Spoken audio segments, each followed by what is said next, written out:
So, do inanimate things have impact on you? Yes, if you allow it. You are the only creature on this planet who's been given the freedom to shape your own life.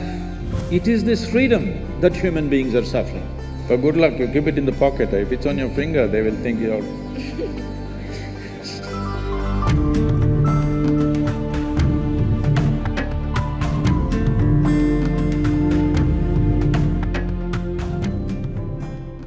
Sir, in the Indian society, when something goes wrong for, let's say, someone is not well, so there are three types of people. Ones who go to the hospital, then there are the ones who rush to the temples, and then there are the third ones who rush to the astrologers. So we are actually taught from the beginning that inanimate objects and things around us have the power to control our lives. For example, the this for example, my mother when 2 to 3 years back told me to wear a ring which had the gemstones. I still has it on, have it on because, of course, because that's what mom has said. You need to take it off, otherwise the boys will think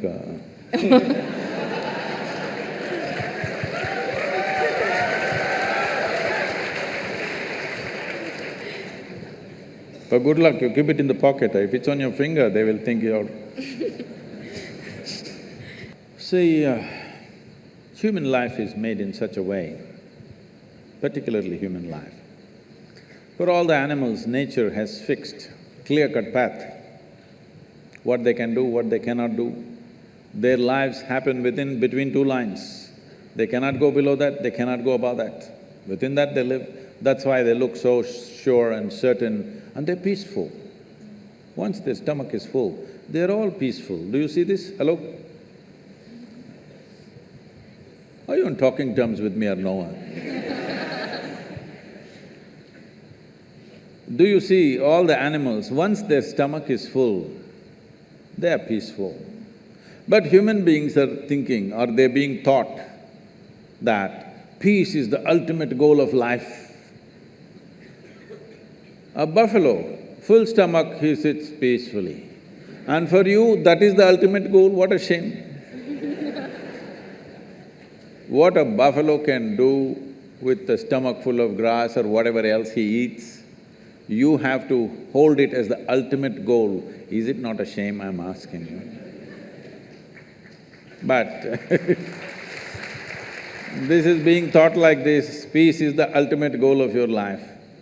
But coming to more fundamentals, if you're not peaceful today, can you enjoy your dinner today? No. Can you just enjoy walking down the street? Can you enjoy the company of a few people around you? No. If not ecstatic, at least you must be peaceful to enjoy anything in your life. So I'm asking, should it be the first step in your life or the last step in your life? Such people will only rest in peace. Now, do other things have influence on us, particularly inanimate objects? The gems and the diamonds and things like that, and also the planets. See, the nature of the planet has a certain influence on the life upon it. You will see on full moon days and new moon days, many animals behave in certain specific ways, simply because they're influenced by it. You know the whole ocean is rising. When ocean, which is millions and millions of tons of water, is able to rise, when 72% of your body is water, you think it won't rise at all? It does. So, I don't know if you're conscious of it, but in India, most people are, not only in India, in anywhere, wherever there are mental asylums and things, they are conscious of it. On full moon days and new moon days, people get exaggerated levels of disturbance in their minds. So people think new moon and full moon will cause madness. No, that's not the truth. If you're very loving, full moon day you will become more loving. If you're very joyful, On a full moon day, you will become more joyful. If you're a little crazy, you'll get little more crazy. Whatever is your quality gets little hyped on that day. So those who are romantic, they want full moon day. Those who want to meditate, they want full moon day. Those who are a little mad, they don't want full moon day. Essentially, it's hyping things up a little bit. Of course, today there is another kind of textbook science which is going on, which doesn't observe anything except what happens in the laboratory. These people are going on saying, this is all rubbish, this, that. No, if you pay attention to your own body, you will know, without looking up, without looking at the calendar, you will know when is full moon day, when is new moon day, by yourself, simply if you pay sufficient attention to your own system, because it's visible in your system. Certain behavior is there. But with a human being, the problem is, or people seeing it a problem, any possibility, if you do not explore that possibility, in your eyes, it looks like a problem. What is a problem is always a possibility, isn't it? You don't like it? What is a possibility? If you do not explore it, if you do not realize what is the possibility, it seems like a problem to you. So, do inanimate things have impact on you? Yes, if you allow it, because this is the human predicament that who you are is not determined by nature, it is left open for you. Left open for you means you are the only creature on this planet who's been given the freedom to shape your own life. Is it a small thing? This is a product of millions of years of evolution that today, after all these creatures from a single-celled animal, after these millions of forms, here we are sitting, this is the only creature which can shape its own life the way it wants. Every other creature has to live by the laws of nature. We can shape our own lives.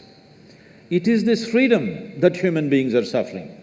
If you're suffering your bondage, it's all right. If you're suffering your freedom, you're a disaster, isn't it?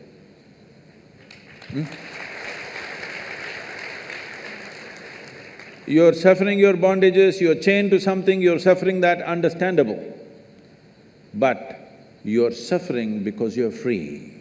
Most human beings are suffering because they're free. They're always trying to bind themselves to something or somebody all the time because freedom scares them. Because freedom is a pathless path. Freedom is an open terrain, there's no fixed line. Because there is no fixed pathway, most people feel terrified. But the highest value in human life is freedom, isn't it so? Hello? In this culture, the highest value in this culture is not God, not heaven. Mukti, moksha, liberation, freedom is the highest value. Established that no matter what you do, you must seek mukti. You can do whatever you do with your life, but all that process should be towards your liberation. You must be moving towards higher and higher levels of freedom on a daily basis. Otherwise, your life is not worth it because you're getting entangled with the process of life. Even if you go to heaven, it's an entanglement. See, I'm sure before you joined IIT, you're still keeping Bombay, right? I see. Before you joined IIT, when you have written your whatever entrance tests and stuff, only thing is somehow I want to get in, because it's like heaven, entering heaven. No matter what, I want to get in, that's the only thing I want. After you get in, see how many problems.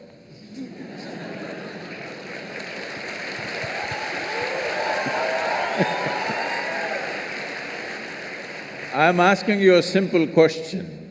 Being on this planet, do you have any proof that you are not already in heaven and making a mess out of it? Huh? Do you have any proof? Suppose you took off from the solar system and look down at this solar system, whatever these 12, 14 planets and satellites and works, does planet Earth definitely look like a heavenly body among all these? Yes or no? So you're already on heaven and making a mess out of it, and now you want to go to another heaven.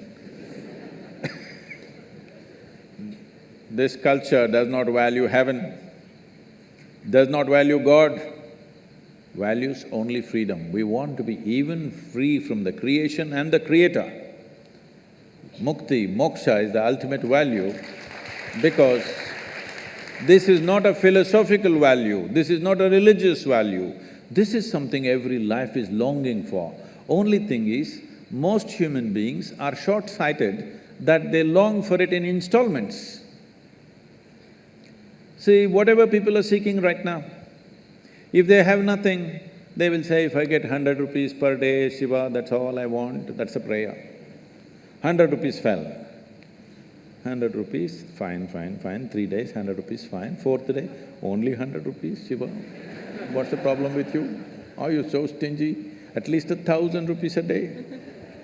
Okay, 1,000 rupee note, is it in legal tender, 1,000 rupee note? Huh? No, okay, 2,000 rupees fell. I don't want to get into trouble with that. Where is 1,000 rupees falling for Sadhguru? Where does he have? No, 2,000 rupees fell. You asked for 1,000, 2,000 fell. Wonderful Shiva, fantastic. After 10 days, only 2,000 rupees.